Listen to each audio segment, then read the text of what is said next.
میں ایک گھر کے قریب سے گزر رہا تھا کہ اچانک مجھے گھر کے اندر سے ایک 10 سالہ بچے کے رونے کی آواز آئی۔ آواز میں اتنا درد تھا کہ مجھے مجبوراً گھر میں داخل ہو کر معلوم کرنا پڑا کہ یہ 10 سالہ بچہ کیوں رو رہا ہے۔ اندر داخل ہو کر میں نے دیکھا کہ ماں اپنے بیٹے کو آہستہ سے مارتی اور بچے کے ساتھ خود بھی رونے لگتی۔ میں نے آگے ہو کر پوچھا، بہن کیوں بچے کو مار رہی ہو جب کہ خود بھی روتی ہو؟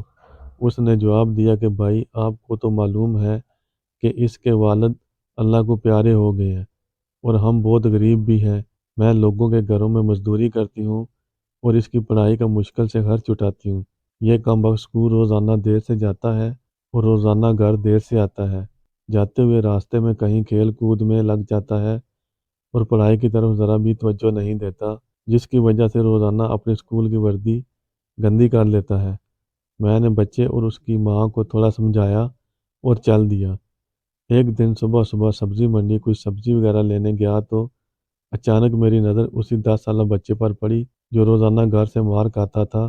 کیا دیکھتا ہوں کہ وہ بچہ منڈی میں پھر رہا ہے اور جو دکاندار اپنی دکانوں کے لیے سبزی خرید کر اپنی بوریوں میں ڈالتے تو ان سے کوئی سبزی زمین پر گر جاتی اور وہ بچہ اسے فوراً اٹھا کر اپنی جولی میں ڈال لیتا۔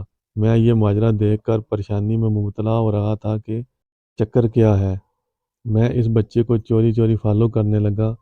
جب اس کی جولی سبزی سے بھر گئی تو وہ سڑک کے کنارے بیٹھ کر اونچی اونچی آوازیں لگا کر اسے بیچنے لگا۔ منہ پر مٹی، گندی وردی اور آنکھوں میں نمی کے ساتھ ایسا دکاندار زندگی میں پہلی بار دیکھ رہا تھا۔ دیکھتے دیکھتے اچانک ایک آدمی اپنی دکان سے اٹھا جس کی دکان کے سامنے اس بچے نے ننھی سی دکان لگائی تھی۔ اس شخص نے آتے ہی ایک زوردار پاؤں مار کر اس ننھی سی دکان کو ایک ہی جھٹکے میں ساری سڑک پر پھیلا دیا اور بازو سے پکڑ کر اس بچے کو بھی اٹھا کر دھکا دے دیا۔ ننھا دکاندار آنکھوں میں آنسو لیے دوبارہ اپنی سبزی کو اکٹھا کرنے لگا اور تھوڑی دیر بعد اپنی سبزی کسی دوسری دکان کے سامنے ڈرتے ڈرتے لگا لی۔ بھلا ہو اس شخص کا جس کی دکان کے سامنے اب اس نے اپنی ننھی دکان لگائی۔ اس شخص نے اس بچے کو کچھ نہیں کہا۔ تھوڑی سی سبزی تھی، جلد ہی فروخت ہو گئی اور وہ بچہ اٹھا اور بازار میں ایک کپڑے والی دکان میں داخل ہوا اور دکاندار کو وہ پیسے دے کر دکان میں پڑا اپنا اسکول بیگ اٹھایا اور بنا کچھ کہے اسکول کی جانب چل دیا۔ میں بھی اس کے پیچھے پیچھے چل رہا تھا۔ جب وہ بچہ اسکول گیا تو 1 گھنٹہ دیر ہو چکی تھی، جس پر اس کے استاد نے ڈنڈے سے اسے خوب مارا۔ میں نے جلدی سے جا کر استاد کو منع کیا کہ یتیم بچہ ہے، اسے مت مارو۔ استاد فرمانے لگے کہ سر، یہ روزانہ 1 گھنٹہ دیر سے آتا ہے، میں روزانہ اسے سزا دیتا ہوں کہ ڈر سے اسکول ٹائم پر آئے اور کئی بار میں اس کے گھر بھی پیغام دے چکا ہوں۔ بچہ مار کھانے کے بعد کلاس میں بیٹھ کر پڑھنے لگا۔ میں نے اس کے استاد کا موبائل نمبر لیا اور گھر کی طرف چل دیا۔ گھر جا کر معلوم ہوا کہ میں جو سبزی لینے گیا تھا وہ تو بھول ہی گیا ہوں۔ حسب معمول بچے نے اسکول سے گھر آ کر ماں سے ایک بار پھر مار کھائی ہوگی۔ ساری رات میرا سر چکراتا رہا۔ اگلے دن صبح کی نماز ادا کی اور فوراً بچے کے استاد کو کال کی ٹائم پر ہر حالت میں منڈی پہنچے، جس پر مجھے مثبت جواب ملا۔ سورج نکلا اور بچے کا اسکول جانے کا وقت ہوا اور بچہ گھر سے سیدھا منڈی اپنی ننھی دکان کا بندوبست کرنے لگا۔